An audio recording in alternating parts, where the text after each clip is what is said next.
You know, for most of its life, when you thought of Walmart, you thought of one thing, right? The lowest price. Period.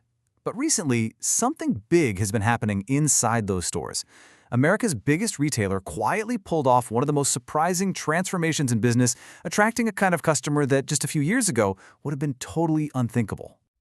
Okay, so let's just jump right in. If you had to guess, who is Walmart's fastest growing group of new shoppers right now? The obvious answer would be, budget-conscious families, maybe rural shoppers. That's been their bread and butter for decades, right? Well, get this. The answer is households earning over $100,000 a year. That's right, six-figure earners are now flocking to Walmart. And believe me, this did not happen by accident. So the real question is, how in the world did they pull it off? Let's get into it. And we're not just talking about a little uptick here. This is a demographic earthquake in the retail world. The company that Sam Walton built for small-town America is suddenly the new hotspot for affluent suburbanites. And it all kicked off because of one perfect, totally unexpected opportunity. Now, Walmart didn't just wake up one day and decide to target wealthy shoppers out of the blue. A massive economic force basically cracked the door open for them to make their move. And that force, well, it's something we've all been feeling. Inflation. Between 2020 and 2024, prices shot up by over 20%. I mean, that put a squeeze on everybody, including high-income families. All of a sudden, saving money on groceries and essentials wasn't just for people on a tight budget. It was just smart. And this quote really nails the huge psychological shift that happened. Suddenly, shopping at Walmart wasn't just a necessity for some, it became a savvy financial choice for everyone. The whole conversation just flipped. It went from "can you afford it" to "why on earth would you pay more somewhere else?" So Walmart sees this huge opportunity opening up. And they did not just sit back and hope for the best. Oh no. They executed a brilliant and very deliberate three-part strategy to not only grab these new customers, but to turn them into loyal fans. Their plan, honestly, was a masterclass. It was built on three main pillars. First, they totally remade their product lineup. Second, they decided to go toe-to-toe with Amazon on convenience. And third, they poured money into making the actual stores a genuinely pleasant place to shop. So let's start with the products.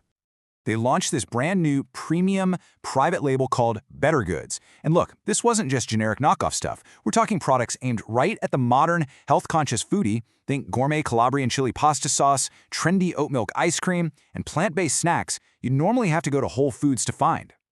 And they were smart. They knew the packaging had to look the part. The design for Better Goods is super clean, it's modern, frankly, it looks expensive.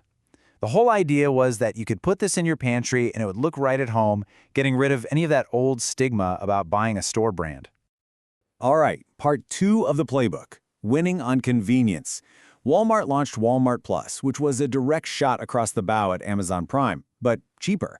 They bundled free delivery, discounts on gas, and even a streaming service to create this powerhouse value proposition designed to peel away Prime members. So, did it actually work? Oh yeah. By late 2024, Walmart Plus had roped in over 30 million members, and that is a massive number. Why? Because it proves they successfully built a loyal, paying ecosystem with the exact people who value their time and convenience the most. Now, at the same time Walmart was making all these moves, its biggest rival, Target, kinda stumbled. Target got hit with some shopper backlash over its Pride Month merchandise, which led to a slump in sales. This was a golden opportunity for Walmart to say, hey, come on over here. And a lot of those disillusioned shoppers did, and they were probably pretty surprised by what they found. And that brings us to the final piece of the puzzle, elevating the actual in-store experience. Walmart poured billions into renovating its stores, focusing on details that make a huge difference, like better lighting and wider aisles to make them feel more open, less chaotic.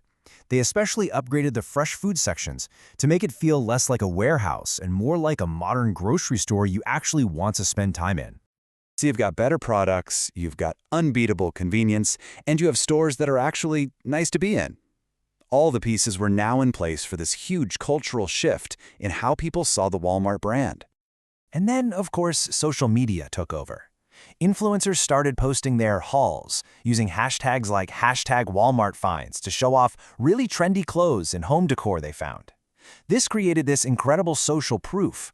All of a sudden, it wasn't just acceptable to shop at Walmart, it was actually kind of cool. So, When you step back and look at the whole thing, what does it all mean for the future of shopping?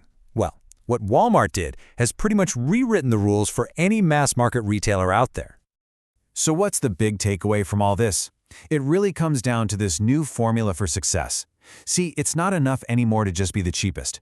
Today's shopper, no matter their income, demands the whole package.